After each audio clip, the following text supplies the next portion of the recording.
I'm Scout Powell. And I'm Heather McCord, and this is Little Thesbians. Welcome to Little Thesbians Podcast, Episode 1.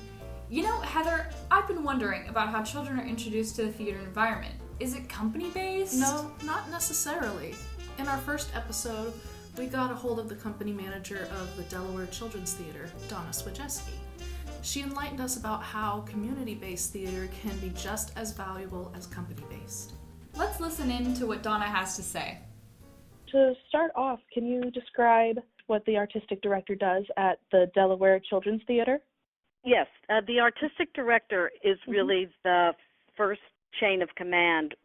We pick out the shows, we monitor the shows, and many of us, like myself, also direct several of the shows. We also help run the office, and we also are the key people to coordinate the fundraising. So it's just pretty much a hand in everything then. Can you tell us a little bit about the history of the Delaware Children's Theater? Yes, in the 70s, my mother is the one who started it, Marie Swajeski, and she had, kids, my brother and myself, and really at that point in the 70s, there wasn't a lot of theater around for kids. There were adult shows, or there was, Girl Scouts and a lot of sport activities. But we were interested in the arts. And so my mother started a group called the Children's Repertory Company. And we would put on plays wherever we could get space. Could be churches, school basements, outside if there was a fair and we could get space. So we'd put shows together and we'd have neighborhood people, and my mother got very well known for this. So some schools began saying, look, we don't have a drama program or anything like this. Can you teach some workshops? She began doing that, got very popular with it, because she found out that kids, no matter where they came from, what schools, how old, young, race, whatever, everybody kind of pulled together as a community when they put on a play. So she really saw a need for this, and when a building became available with a theater, she and my dad, basically they ended up getting this theater and then calling it the Delaware Children's Theater. And my mother ran it as the artistic director for many years, and she actually just was elected to the Delaware State Hall of Fame for women for her contributions to the arts. Oh, and wow. We just had the presentation, and for someone to stand up there next to judges and social workers and activists, she was the only one in the arts, and I feel it was really a calling that she had, so I've now taken it over. We hope to keep it in the community for many years to come.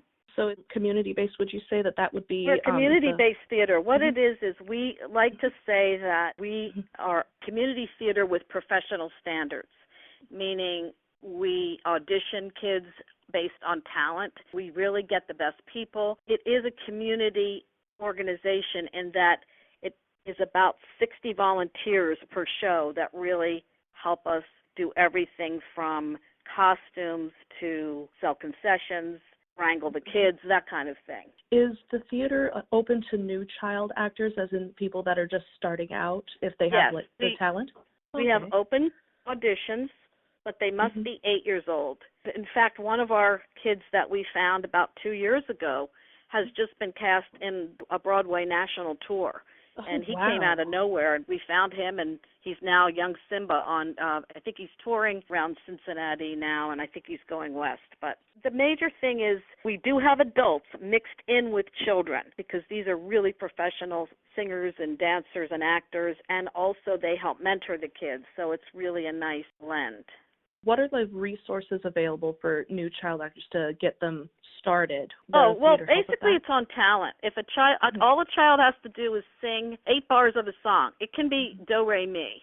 And if we see a spark in them or we see talent, if you find those kids that seem born to be on stage or just love it, we take them and we work with them. I have kids now who started with me, 8 years old, played rag dolls or something, but by now they're either running my light booth or they're the lead princess in Frozen. I mean, they come up through our system, and we try to work with them and mentor them that way. We read that you do summer workshops for the children. Could you describe how those work? We have two workshops. We have a new one starting. The workshops are 2 weeks, and they run from 9 to 12. And what we do is we take up to 35 kids. They are 8 years old and up, and we teach them how to get ready for an audition and how to put a play together. And at the end of 2 weeks, they put on a mini play that their parents can come see, and they put together the costumes. They may paint the sets, put the thing together from the beginning to the end, so they get a sense of what a play is comprised of. Mm-hmm. And then we're now doing a 4.5 to 7-year-old 1-week camp, because we're finding that 4 and 5-year-olds are amazing. Some of them really have presence. They're fearless, and they want to emulate their big brothers and sisters. So we have a camp for them now. At the end of that, we just do a little showcase where they may sing a song or do a dance or whatever their abilities are. Going back to the volunteers that the company uses, how often do you get volunteers that don't have experience, and how do you manage them? Every show has, under the director, what's called a production manager, and that's the person who's involved with doing all the contacting, putting the rehearsal schedules together, coordinating the tech, and they are the ones that deal with the volunteers. We have a sign-up. Our first group of volunteers are always from the parents, grandparents, brothers and sisters, and we say when your child is in a show, you have to volunteer for 2 tours of duty, we call it kind of. And we find that people, the moms and some of the families just love being around the theater and their kids, so they're there a lot. And then we have longtime volunteers who might be retired, their own kids have gone to college, or their kids that have been in the shows and now are maybe old and they can't really be in shows, but they come back to help. Overall, what is the motivation to keep the theater going? If you talk to the parents, you will know. I have people stop me on the street and say, what you and your theater have done for my family and my kids, I can't thank you enough. The couple areas that we've helped kids, as the moms tell me, they come here and they come out of their shell, or they meet like people, and they have, the kids form groups, lifelong friendships.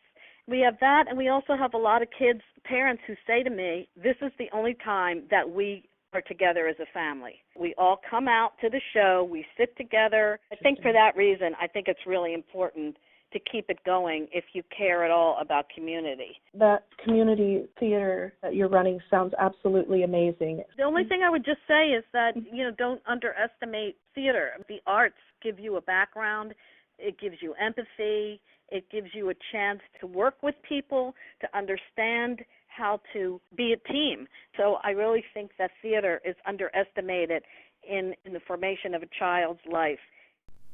I think we learned some very insightful information today thanks to Donna. If a child does want to pursue the arts, it's nice to know that there are community-based programs with professional standards to learn how the professional theater world works.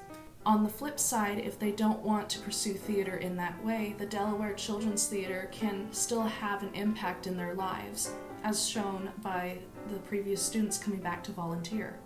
It really warms my heart to see community-based theater having such a wholesome impact on children's lives. Thank you so much to Donna Swajeski for joining us today, and we will see you all in the next episode.